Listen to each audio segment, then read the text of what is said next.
বেশ কয়েকদিন আগে মেয়ের স্কুলে স্পোর্টস ছিল, তাই সকাল সকাল ওকে নিয়ে চলে গেছিলাম স্কুলে। এরপর ওদেরকে নিয়ে চলে আসলাম আমাদের স্টেশনের কাছেই খেলার মাঠে।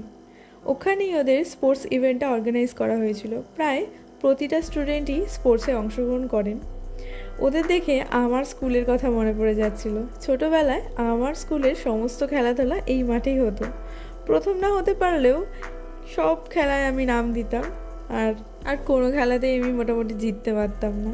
যাই হোক, ওদেরও ছোটোবেলাটা এই ফ্রেমেই বন্দি হয়ে থাকবে। ওদেরকে অ্যানাউন্সমেন্ট করে মাঠে ডাকা হলো। সবাই লাইন দিয়ে দাঁড়িয়েছিল, কারণ হচ্ছে ওদের প্রেয়ার শুরু হবে। Netaji Subhash Chandra Bose Memorial Institute and our first event sports during ceremony is already running on. Students are marching around the field.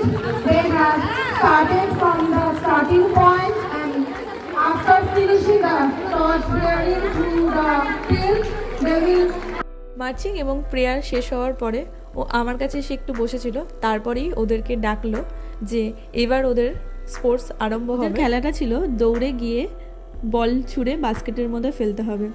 তো ও প্রথম রাউন্ডে থার্ড হয়েছে, কিন্তু সেকেন্ড রাউন্ডে গিয়ে আর বলটাকে বাস্কেটের মধ্যে সেকেন্ড বলটাকে বাস্কেটের মধ্যে আর ফেলতে পারেনি, যার জন্য ফাইনাল রাউন্ডেও উঠতে পারেনি। তো খুব মন খারাপ ছিল, দুঃখ পাচ্ছিল।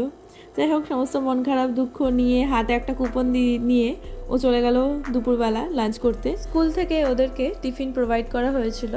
টিফিন পেয়েছো? চলো, খুব খুশি। স্কুল থেকে টিফিন পেয়েছে, খুব খুশি।